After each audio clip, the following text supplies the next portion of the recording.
What is going on, guys? What is going on, 27 Squad? Welcome back into another video. We've got the first mock draft of the 2025 season here. I'm excited to share this with you guys. This will probably be the fastest time I've put out of my first mock draft in an off season, just because I've had a lot more time than previously in other seasons, going through all these players, building my board, doing my analysis and notes on each and every one of the top prospects and first round guys. So I'm excited to share this with you guys.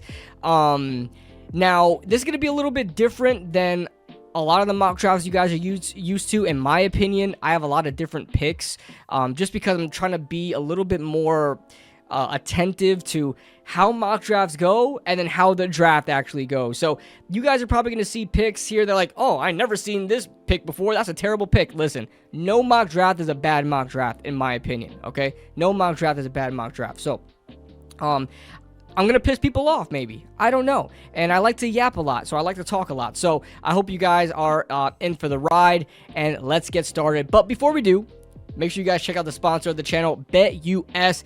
Be sure to check them out for a 150% sign-up bonus, up to $2,000 on your first deposit. The second and third are 125%, as long as you use the promo code YouTube150. Make sure you guys bet responsibly, and good luck. So let's get into our first mock draft of the NFL season, 2025 NFL season. There's no trades here traditionally. My first mock draft, I always do no trades, just to feel out the board and kind of explain everything of where these teams are at right now. So first overall, we're gonna go. This is not gonna be too much different, as much as I preached about how different this mock draft is gonna be. Cam Ward going number 1 overall. Why did that take so long to draft? I hope my computer is okay. So Cam Ward, number 1 overall. This is not gonna be much different. The explanation is not going to be anything spectacular. It's going to be Cam Ward until it's not, until I hear anything more. I know Mike Borgonzi, the new GM, talked about, and I think the president of football operations talked about getting the generational player of the draft, and a lot of people say, hey, that might be Travis Hunter, that might be Abdul Carter, because a lot of people consensusly, is that even a word?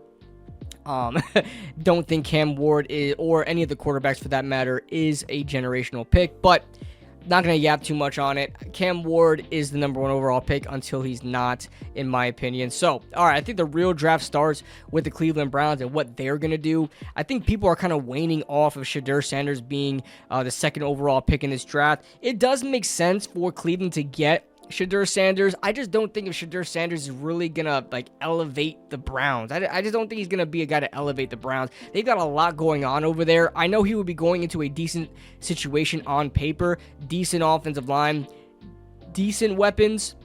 Right, you got Jerry Jeudy, I believe he's still over there. I can pull up the and this is the great part about doing a mock draft and just yapping. We can go through the rosters and kind of go through it together.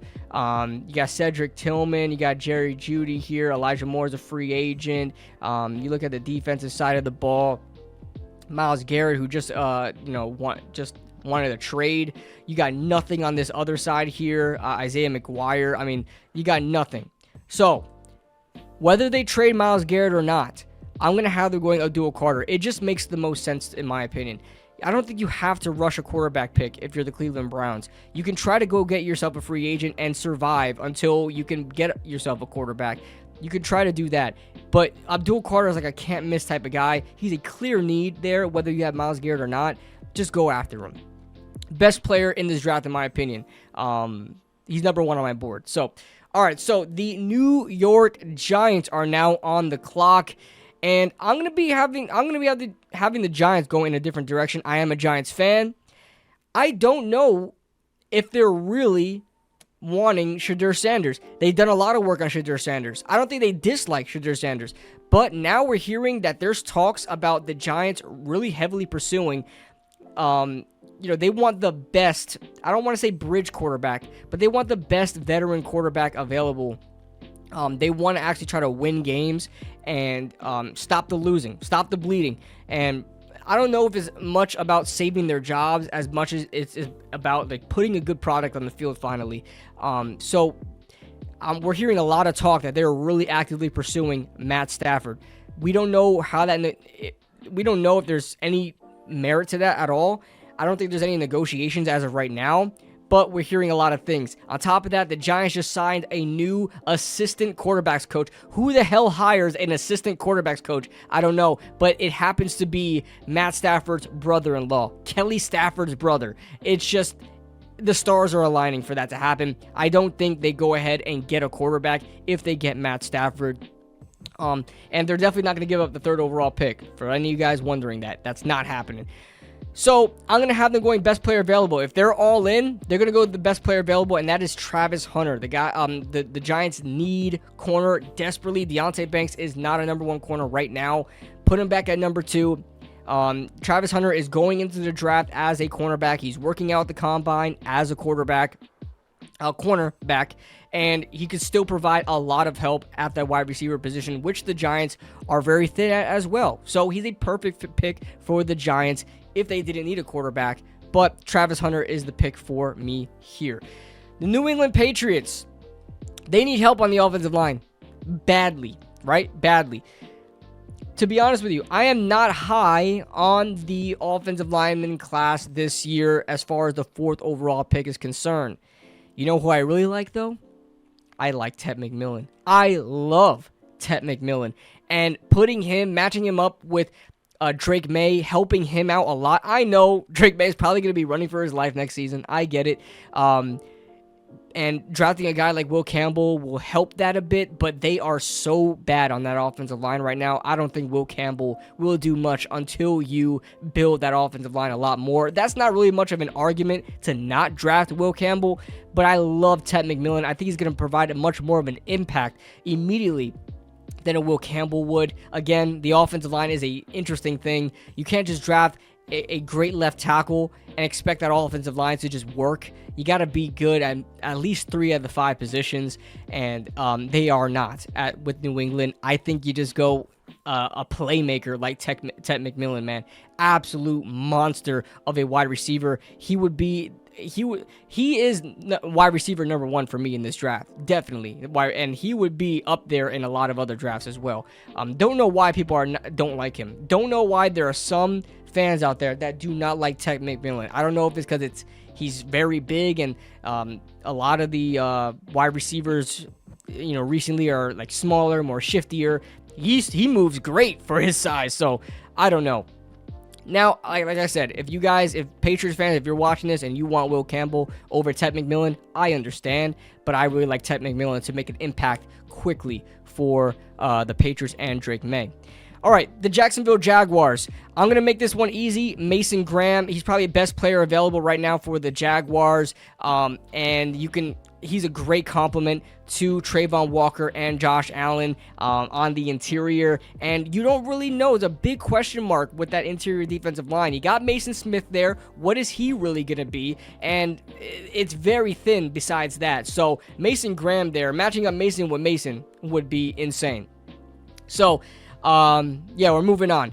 The Vegas Raiders, if the board ends up the way it's looking right now, the Raiders are in very good position, right? If the Giants don't get Shedeur Sanders and the 4th overall pick is there, expect the Raiders to trade up with New England to get Shedeur Sanders.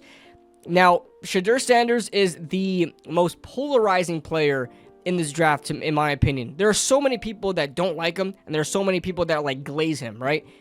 I like Shedeur Sanders. I'm not sure he's my cup of tea in the first 15 picks of the draft. I just don't have a good grade on. It's not that I don't like him or don't have a good grade on him. I have him as a late first round, second round guy. He's a second round quarterback to me. But I wouldn't get mad at anybody drafting him in the late first round. I just don't think he's great. I think he would be QB7 next year, but the Raiders are in a position where they can build with Shedeur Sanders. They got Chip Kelly as the offensive coordinator over there now, and they've got Pete Carroll, who's a phenomenal head coach. So it would be great to have Pete Carroll there, to Shedeur Sanders to build with that coaching staff. But like I said, the Raiders, I really think, let me just take them now since I already talked about them. Shedeur Sanders, number 6 overall. But I fully expect a trade to happen because the Jets, as you guys know, Aaron Rodgers not going to be with the Jets for the foreseeable future. Aaron Glenn announced they're going to moving on. They're going to be moving on without him. They need themselves a quarterback to groom up. I think Shedeur Sanders would be an instant target for them because my pro comp for Shedeur Sanders is who? Tyrod Taylor. And Tyrod's there right now. He would be a great fit with the Jets. And the Jets would not be able to trade up with the New England Patriots because they're in-division rivals, and there's no way in hell the Patriots are going to allow the Jets to move up and get a potential franchise quarterback. So the Raiders would make a complete chess move to jump over to the New England Patriots and trade up to avoid the Jets moving up just one over to the Jacksonville Jaguars and getting Shedeur Sanders at this spot. So if I'm the Raiders at number 4 overall and the Giants don't get Shedeur, you got to trade up to number 4. But this is not a trade mock draft. Let's go to the 7th overall pick. Let's look at the Jets. Let's look at the Jets. Sorry, I can't get rid of the ad block here, guys, for our lads. They will not let me get rid of the ad block here. So let's look at the Jets as far as what they need here, right? Offensive line, I think they're okay. They're fine at offensive line. Next man up, Olu Fashanu is going to be a great, or Fashanu is going to be a great pick for them. Didn't get too much playing time, I don't believe, last year, but now he should be able to step right in at that left tackle position. Like I said, they need quarterback here. Now, look at tight end. I would not be mad if they went Tyler Warren here. I would not be mad to help out whatever quarterback. A young quarterback's best friend is always a really good tight end. So, would not be mad at that at all. You look at their secondary, though. This is what really jumped out to me. Isaiah Oliver, their nickel, is a free agent. DJ Reed, who's a really good corner for them, he's a free agent.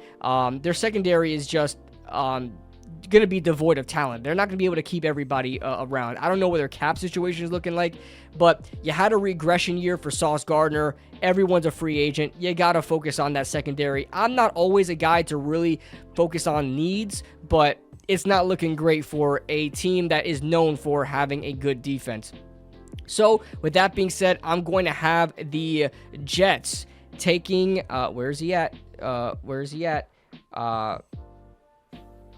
Oh, he's all the way down here. I'm like, did I have Will Johnson getting taken already? He's at the 13th overall by PFF now, which I don't agree with. I think Will Johnson is like a top 7 player in this draft, but 13 is not too bad either.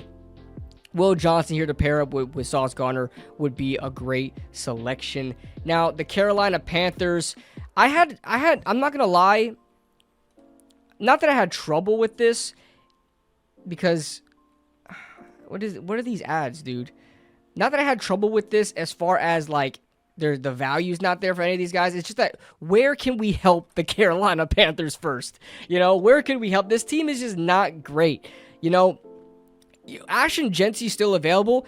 It's not even out of the conversation to draft Ashton Jeanty. I know Chuba Hubbard has been great for them this past year, but adding a guy like Jeanty to help out Bryce Young would be amazing. To have a dynamic weapon like that, to not have to have the majority of the weight on Bryce Young's shoulders, you know. But you know, with Jeanty still available, it's an option. You know, anything to help this roster. If Ted McMillan was available, I would consider him. They drafted Xavier Legette last season, and he's all right, but they can use a lot more on that wide receiving core. So a guy like Luther Burden is an option here. I wouldn't mind drafting him this high either. And you look at the defense, right? Look at the defense. Derek Brown's phenomenal on the interior.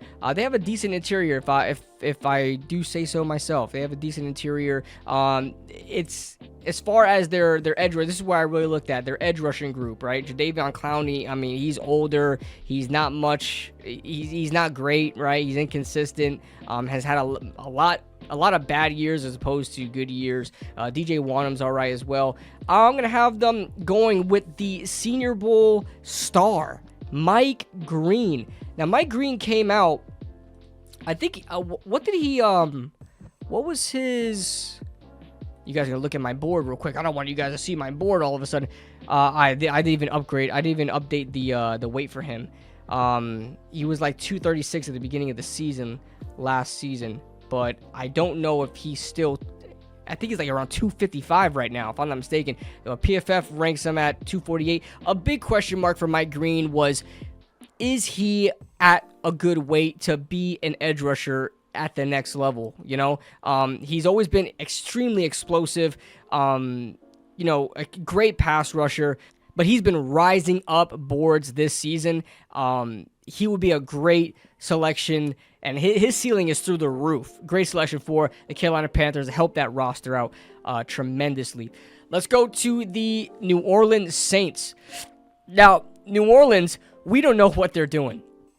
We do not know what they're doing. They just got Kellen Moore. I don't know how confident Saints fans are with Kellen Moore being a head coach in the NFL. We don't know who their offensive coordinator is. We don't know who their defensive coordinator is. But if we look back at the history of how this team drafted over a couple of years, they love defensive players that are twitchy. They love athletic guys. They love guys that have a lot of potential, a lot of tools, right? Very toolsy. And what better way of a description of that than Mikael Williams. Mikael Williams is probably the most toolsy guy in this draft. Very versatile, has that inside-outside versatility. Now, his production isn't great, right? You look down the list. These grades aren't great. His true pass rush grade isn't great. Very good run stopper. He's dealt with injuries. He was playing through an injury last season. Didn't get to play much on top of that. His production was very short. He's been subbed out a lot. But Mikael Williams is one of those guys where he's not high on my board. I have a second round grade for Mikael Williams, maybe borderline late first round. Well, where did I have him at? I think I last had him as a late first round grade on him.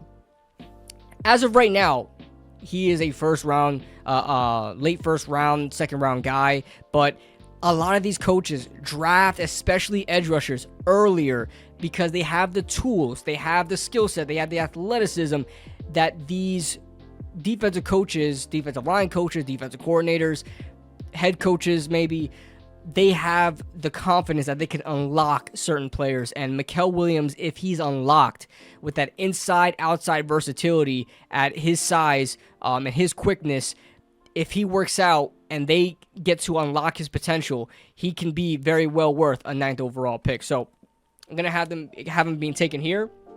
Let's go with the Bears, Chicago Bears. Ben Johnson just got hired as the head coach for the Bears after a very lackluster season in the Caleb Williams era, him going into a really good situation with that really good roster around him, but Eberflus was just not getting it done. So they bring in Ben Johnson, great offensive mind. I think he's a perfect fit for the Chicago Bears. And, they have right now DeAndre Swift at running back, and if you look back with DeAndre Swift as a Detroit Lion, they got rid of him. They got his ass out of there, and Ben Johnson was there at the time too. I think they're gonna do around the same thing. I don't think they're gonna stick around with DeAndre Swift.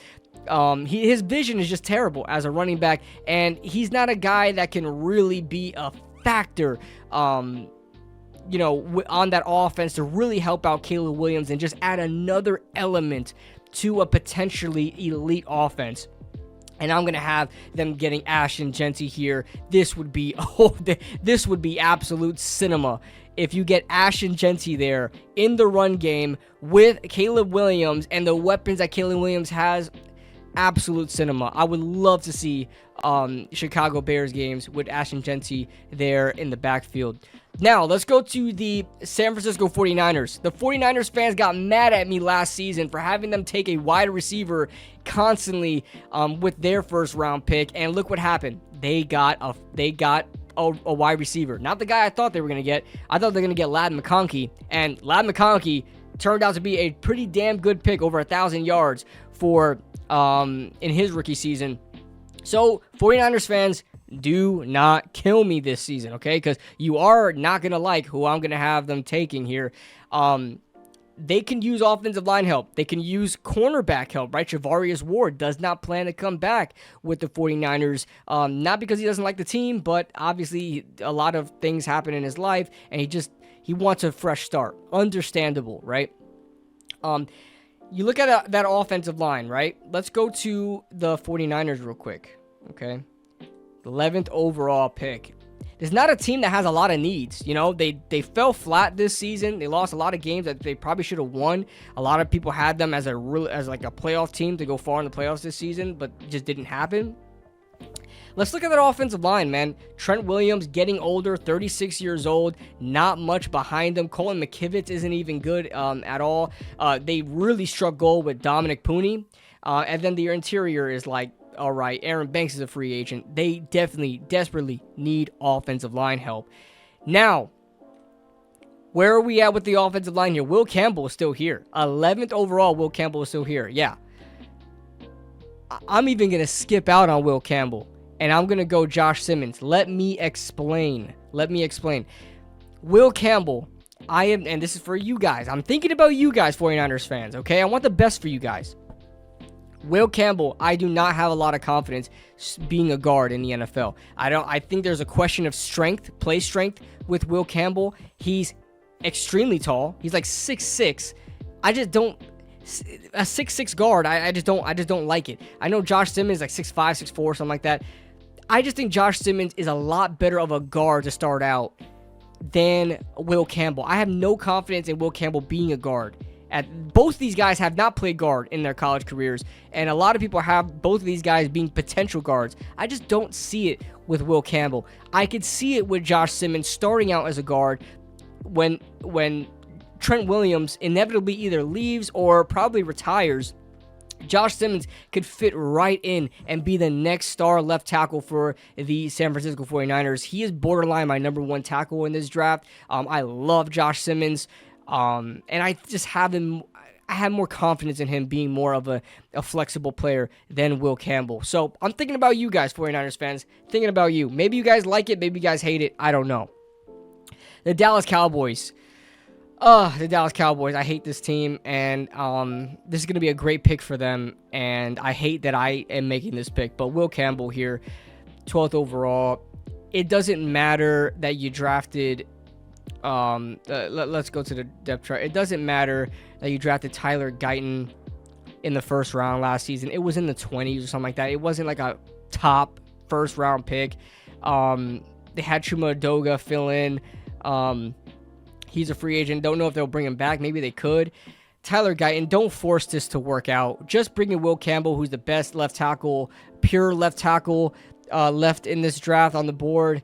And then you'll figure out what you're going to do with Tyler Guyton. He's such a question mark because he's not... You can't just move off of Terrence Steele because he's been all right. You paid him a decent amount of money to just put him at another spot. And Tyler Guyton just doesn't have that strength that you need at the guard position, like to replace Zach Martin if you needed to. I just don't know what they're going to do with Tyler Guyton. But don't even think about what you're going to do with Tyler Guyton. Just think about getting a potential franchise left tackle in Will Campbell. So can you guys see yeah, you guys can see what I'm doing here. Oh, damn. Let me move this a little bit for you guys. I'm so sorry if you weren't able to see the thing before, the depth chart before, all of it. And so now you guys can see the depth chart. So, yeah, like I said, not sure we're going to go with Tyler Guyton. So don't think about that. Just think about getting a potential franchise left tackle in Will Campbell. Let's move on to the Miami Dolphins at 13. Shout out to Bro Schmo. I'm sure he would love a Kelvin Banks Miami Dolphins connection there. He loves Kelvin Banks. He's a Miami Dolphins fan. Shout out to Bro Schmo. I'm going to have them going a different direction here and getting Malachi Starks. If you look at the depth chart right now or the roster right now in the secondary for the Miami Dolphins, they've got both Jordan Poyer and Javon Holland free agents this season. Don't know if they're going to bring both of them back. It's hard to tell this early in the offseason. But you guys can really get some help there at the secondary because I know Malachi Starks won't be playing cornerback, but it's always a good help to have good safeties there, guys that can roam around the field and play different positions and even play the slot, right? Like he can play the slot pretty well.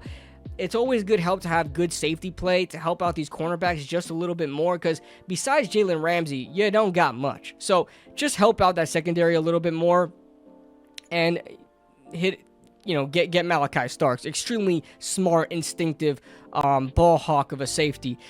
Now, let's go to Tyler Warren. I know Tyler Warren has, Indianapolis Colts fans have been bullying everybody into drafting Tyler Warren over and over and over again. I love Tyler Warren. I think he's great. But I'm not going to let you bully me, Colts fans. I'm not going to let it happen. So out of spite, I'm just playing. Not really out of spite. But I'm going to have them getting Jahdae Barron. Yo, what? I can't even speak. Jahdae Barron. I don't know how to say it, guys. I'm sorry. Jahdae Barron. Let's go to the Colts depth chart real quick. Man, what are these ads? I'm sorry I can't take out these ads. Their secondary has been neglected time and time again every single season. Jalen Jones, okay. Juju Brent's all right. You don't got much after that. Kenny Moore is getting older. They've just neglected that secondary for years. And I know that they can use a tight end, right? It would be great to bring in a tight end. Their tight ends are like lackluster, and they can use more offensive weapons for Anthony Richardson. But guys, they really need help on in their secondary. They do. I'm not always a guy to draft for need, but I think this is right around a good range for Jahdae Barron. And they desperately need cornerback help. They really do. So I'm going to have them taking one here, and they could go Tyler Warren, but I'm going to have them going in a different direction here. Let's go Atlanta Falcons, the 15th overall. Now, we are going to go opposite of what we were doing with the Colts, and we're going to go in a different direction other than need. I want to go dynamic playmaker direction where, yes, they could use an edge rusher, right? James Pierce is still available. They can go edge rusher here to help out with Arnold Ebiketie. Matthew Judon probably not coming back. Braylon Trice, third-round pick last season, probably not going to be a great starter. They can go James Pierce here. I think James Pierce would fit in just well over there. I'm going to have them going Luther Burden. Why? Man, look at their wide receivers right now. Ray-Ray McCloud has been pretty good for them, if I'm being honest with you. Ray-Ray McCloud has been pretty damn good for them, but Luther Burden just adds a whole nother element. Fantastic route runner. In my opinion, can play the outside if you really need him to, but he can be your slot guy. Drake London can do it all. Darnell Mooney is a good deep threat / intermediate guy. I think if you add in Luther Burden with those two receivers there, would be phenomenal for Michael Penix. And Michael Penix would be getting something like he got back at Washington, where he had a lot of great weapons at Washington with Roma Dunze, Jalen Polk, and I'm blanking on the other wide receiver right now, but got a lot of production out of a lot of good wide receiver talent, and you can kind of replicate that with the Atlanta Falcons with Luther Burden. I love this pick. I think Luther Burden would be a fantastic pick for the Atlanta Falcons. All right, so let's go on to the Arizona Cardinals. Arizona could use offensive line help. I just don't know. They could go Kelvin Banks here and possibly move him out to guard. What are they... I'm blanking on what their tackle situation is looking like right now. They got Paris Johnson right now. They also have Jonah Williams. Jonah Williams is pretty damn good. Paris Johnson, wasn't he a right tackle at Ohio State? Am I like mistaken on that? I like Paris Johnson. I think he'd be fine there. I think they really need help on their defense. They got a couple of free agents. I'm going to have them getting James Pierce here. He's a lot higher on my board than the 16th overall pick. Where do I have him at on my board? Like 7th overall? He's my 8th best player in this draft. So, this is fantastic value, in my opinion, for the Arizona Cardinals. And you can get some much-needed edge rush help. You haven't had a great edge rusher in quite a while for the Arizona Cardinals. Let's go with the Cincinnati Bengals. This is a match made in heaven. I've watched a decent amount of Cincinnati Bengals film, and they love their tight ends weren't even like that fantastic. Mike Gesicki's good. You had Drew Sample. You had who's that other Tanner or something like that. Just not great. Oh, Eric All really started to show up out of nowhere. Get Tyler Warren, bro. Get Tyler Warren. And I don't know what they're gonna do with T. Higgins. I don't know what they're going to do with the wide receiver core, but Tyler Warren would be a match made in heaven for Cincinnati. They love using their tight ends. Tyler Warren can block. He's great in the receiving game. You can move him all around. He would be an absolute weapon for the Cincinnati Bengals. Let's go with the Seattle Seahawks. Now, the Seahawks, I'm going to pull up my board here so I remember where I have everybody going. So the Seahawks, they helped out their offensive line last year. To be honest, the needs here says center, guard. They could go in that direction as those are their number one needs, but they did enough, in my opinion, last offseason to help out their offensive line. I'm going to have them going in a different direction here. You have some good players on the board right now, especially in the defensive interior, but a name that we haven't talked about yet, Jalen Walker. I think Jalen Walker is going to fall a little bit. I know he's uber talented, right? This guy's great. He's very high on my board. Where do I have him at? Where do I have him on my board?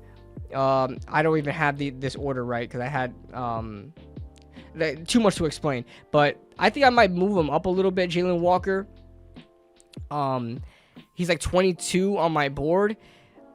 I think I'm going to have him a little bit better than that. It's just that he hasn't had much time playing as an edge rusher, and he's probably going to be an edge rusher at the next level, just because I don't see him as a zone linebacker. He's more of a linebacker, like a middle linebacker, but he's not that big. He doesn't have like great play strength, you know? He's definitely an edge rusher. He has the frame, he has the arms, he has the potential, but I don't see Jalen Walker going to a team like...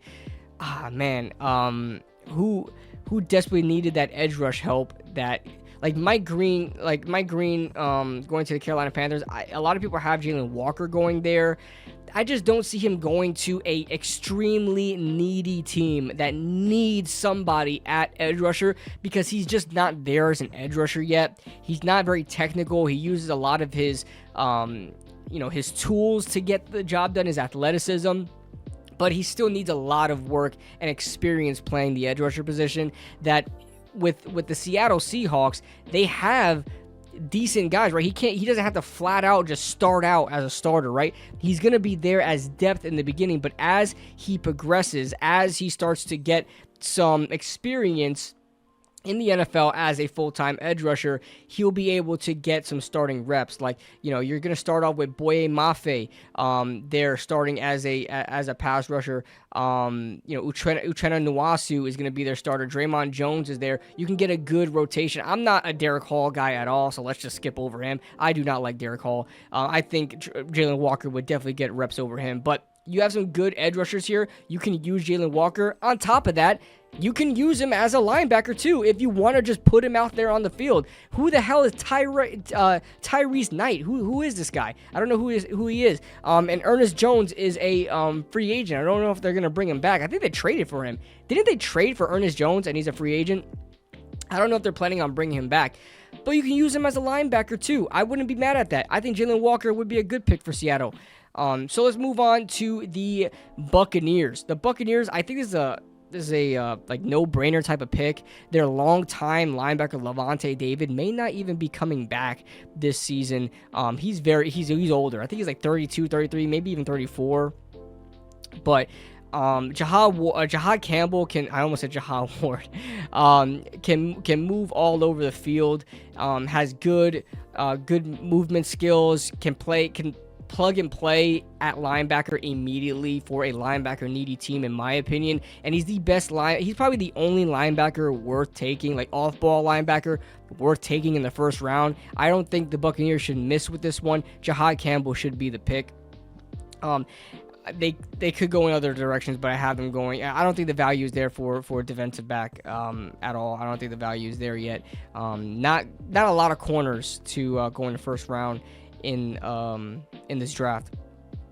So the Denver Broncos, I'm gonna have the Denver Broncos, they love athletic tight ends. Think of Devin Funchess a long time ago. Think of Greg Dulcich a couple of years back that didn't work out. Let's go with another extremely athletic, borderline wide receiver. Let's just call him a weapon. Colston Loveland. I love this guy's game. He's one of my guys in this draft. I think he's going to outproduce being a 20th overall pick. I think we're going to look back at Colston Loveland to be an absolute weapon in the NFL. He's decent in the blocking game. He can block if you need him to, and he's just a matchup nightmare for linebackers at the next level. You got to put a safety on this guy, and he beats safeties too. So Colston Loveland, 20th overall. Let's go to 21st overall. I'm going to have them going Emeka Egbuka. This is a pick that is kind of popular with the Pittsburgh Steelers. I'm hearing things like Jackson Dart going in the first round to the Pittsburgh Steelers. Listen, if there's one team that's not going to take Jackson Dart in the first round, it's the Pittsburgh Steelers. They already learned their lesson from Kenny Pickett reaching on a quarterback in a not so good quarterback class. They learned their lesson. I don't think there will be the team to take Jackson Dart in the first round. Just help out that offense a little bit. They need some more dynamic playmakers on that wide receiving core. And Emeka Egbuka is a guy that you can depend on. He's extremely dependable. You can throw to him 5 times in a drive, and he's going to put in the work every single time. And on top of that, he's got some underrated speed to pair. So let's move on to the Chargers going into the second season, a very impressive season for Jim Harbaugh, back as an NFL coach, still in California with the Chargers, had a playoff berth.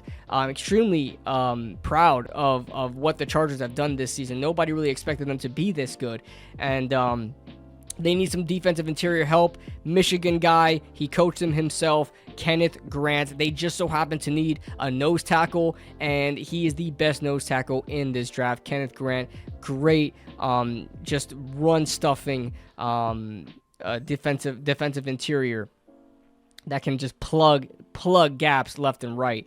So let's move on to the Minnesota Vikings. Minnesota needs a lot. I don't know if anybody has Minnesota. I'm sorry, Green Bay. Green Bay is up next. I'm looking at Minnesota here. Green Bay is next, 23rd overall. I'm gonna have them going Gray Zabel here. Gray Zabel, one of my guys. You think of Barton last year. What's his name? Graham Barton last year. He reminds me, like, Gray Zabel is the Graham Barton of this draft, where he's coming from a not so prevalent school, right? North Dakota State is like the Alabama of the FCS, but they produce decent talent every year. But just like Graham Barton, coming from Duke, a tackle prospect that everybody assumes is just gonna be an interior offensive lineman at the next level. Graham Barton was just that, and he's doing fine. Graham Barton was one of my guys last season. I loved him, and I see the same thing in Gray Zabel. Had a fantastic Senior Bowl, was arguably the best offensive lineman in that Senior Bowl practice, along with another player we'll talk about later. But Gray Zabel staying in that green and yellow to the Green Bay Packers. Love this pick for the Green Bay Packers. Let's go to the Minnesota Vikings now.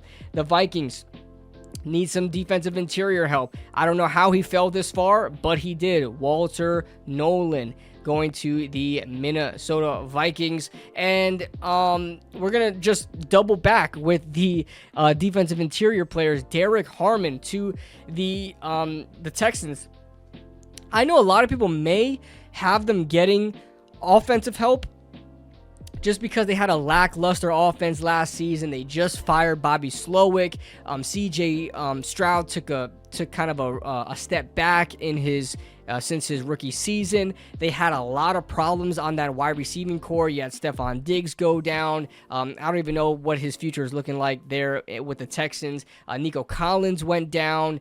You lost Tank Dell for the majority of the season. I think he tore his ACL again. I don't know if he's going to miss all of next season, too. You probably could use a wide receiver. Matthew Golden would be the guy I would say. But I think Derek Harmon is a game wrecker on the interior along with Walter Nolan. And I just think it would be a travesty if these guys fall any farther. So I love both of these guys. And I think it fits well with the teams that are drafting them. So I'm going to take Derek Harmon there for the Texans. But it can very well be Matthew Golden to help them out with the wide receivers and all their problems that they're having over there. So all right, so let's move on to the 26th overall pick. I'm going to have the Los Angeles Rams finally moving on from Malaric Jackson. I don't know if they're going to re-sign him. I think he's a free agent, but just moving on from Malaric Jackson and going Kelvin Banks Jr. Again, another player I did not intend falling this far. I'm a Kelvin Banks fan. However, good players fall in every single draft, and I have him falling here to the Los Angeles Rams. I think Rams fans would be definitely happy with that, as he is right there at that like first tier of tackles with Will Campbell and Josh Simmons there for the offensive lineman. The Baltimore Ravens. It seems like the Ravens every single year need a wide receiver. I don't want to keep like making them draft a wide receiver every single year. They can use what's going on with Ronnie Stanley. Are they gonna re-sign him? He's a free agent, and I never even heard of him as being like a guy that they're gonna bring him back. I'm Ravens fans. Let me know in the comment section below. But whether they bring him back or not, Armand Membou is impressive to me. He's an interesting guy because I think he can play tackle at the next level. Like, if you need him to, if the Ravens need him to play left tackle, I think he can do it. I think he's way better suited to be a guard. And Patrick McCarry, I believe he's older. He's a free agent. You could just plug and play Armand Membou. And with the Ravens and their run game and how much they love to dedicate themselves to the run game, Armand Membou is a great run blocker. He's a gap sealer, right? He's a guy that can redirect linemen wherever he needs to redirect them with ease. He can work extremely well in the zone running game. I'm not familiar with how the Ravens like to run the football, but as far as being a pulling guard in a power run game, zone running, outside zone running for Lamar Jackson, maybe on quarterback keepers, like Armand Membou would be a fantastic pick for the Ravens. Let's keep moving on to the Detroit Lions. This one just makes me feel good inside. This one I just love. Shamar Stewart going to the Detroit Lions, opposite of Aiden Hutchinson, coming off of that injury. They can use defensive lineman help, and Shamar Stewart is one of the most interesting prospects I've ever watched, because if you watch him, you watch how explosive he is. Guys, he's listed here at 290, but he's 281 as what he last measured at. 6'6", 281. The guy should be a defensive interior player. He is a defensive edge player, and if you watch that guy run and his frame, you would think he's like 270 max. This guy plays as such a high energy, extremely great burst, one of the most athletic freaks I've ever seen at the edge position at his size. It's insane the way this guy is able to move, and he's not able to like get sacks. Like, what's his stats? 2 sacks every year. I think the way Detroit, I know Aaron Glenn is gone, but the way Detroit is able to get so much production out of their defensive players, especially on their defensive line, I think are going to unlock Shamar Stewart and figure out the reason why he just cannot get. He's not the fastest guy in the world. He's got great burst, great quickness, but when it comes to chasing down quarterbacks, he's 281, guys. He is as big as a lot of, or as heavy as a lot of like athletic defensive tackles are, you know?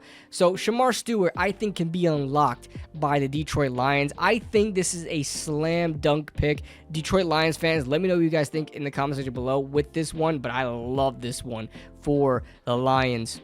adds great depth, and you can move him on the inside and outside. He can play 4-eye. He can play 5-tech. You can put him in on like an all defensive lineman set, just a pass rushing set in a 3-tech. Like, you can do a lot with this guy, and I think the Lions are the team to unlock him. So let's go to the Washington football team. The Washington Commanders had a phenomenal season. And if I'm Washington and I'm watching how the hell we lost to the Philadelphia Eagles and got our asses whooped by them, right? And building off of that stellar rookie season with Jaden Daniels, Dan Quinn, just building off of that. And just look at the team that beat you, your division rival. Look at how they found success throughout the entire season. It's with Saquon Barkley. It was with that running game. It was being able to have a quarterback that can run and an actual threat at running back. I think one of the biggest, not mistakes, because they probably thought the running game was going to be a lot better, but when it came to the Washington Commanders, they had Brian Robinson Jr., who was iffy. Like, he came on late in the season, but he was inconsistent at best. Austin Eckler is older. You can't really expect him to do a lot, even though he did a lot for them in the running game last season. But having a guy like Jaden Daniels who is always a threat in the run game, and having also a dynamic running back just adds a whole new element to your offense. Washington fans, I don't know how you would feel about this one, but I'm going to have you guys take it Omari and Hampton here. I love Omari and Hampton. I think he's going to be great for what the Washington Commanders want to do. He doesn't need to be a bell cow because Jaden Daniels is going to take a lot of rushing attempts as well. And he's I would say, a lot of people say he's not patient. I saw nothing but patience from him. He takes the ball on a lot of draw plays, waits for that hole to open up, and just bursts through it. He's a guy that forces a lot of missed tackles. He's not the shiftiest guy in the world, but he can do a lot of the in between the tackles running that you would need him to do. And then Jaden Daniels could be the guy to bounce it outside. I love Omari Hampton's game. I think he's a first round running back, and in years in the era where running backs aren't getting a lot of love, I think Omari Hampton really exceeds that. So let's go with the Buffalo Bills. I don't even need to look at my board of where I have them going. I'm going Matthew Golden here. Talk about consistency. Talk about dependability.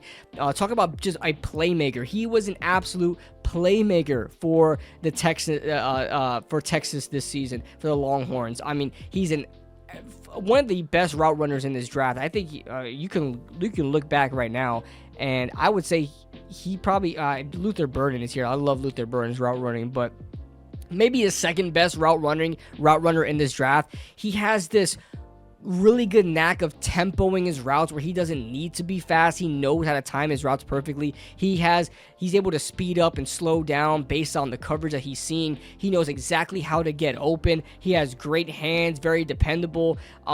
He kind of reminds me of like a Victor Cruz. I'm not going to lie to you. He's 6 foot, can line up on the outside. I just love his game. He's not the fastest, not the quickest right out there, but he can beat you deep if you need him to. Like, he reminds me a lot of Victor Cruz.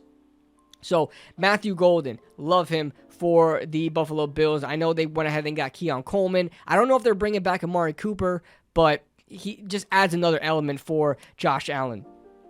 All right, Kansas City Chiefs, how the hell did he fall this far? One of Senior Bowl's darlings this season, Josh Connerly. Josh Connerly would be a fantastic pick for the Kansas City Chiefs, and I can't believe that he fell to them here, but that's just how the board turned out. He fell to them.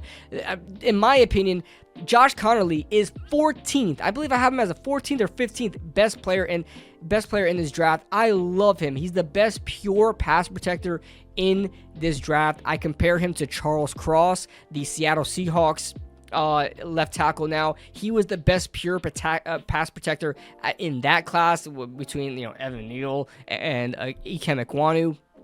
He was the best pure pass protector in that draft for me, and I see the same thing with Josh Connerly. He's my pro comp in the league, and Charles Cross is one of the better pass protectors in the league right now. So Josh Connerly going to Kansas City after the showing of the offensive line that Kansas City had in the Super Bowl, they would be right to go ahead and draft the first round talent at offensive tackle. All right, the Philadelphia Eagles, they can use edge rusher. This is an actual need for them because Josh Sweat is going to be a free agent. He was borderline the Super Bowl MVP for them, so he might be demanding a lot of money. Will they dish it out for him? I don't know. But as far as, let's look it up real quick. As far as their defensive line goes, they could use more on their defensive line. Philadelphia Eagles.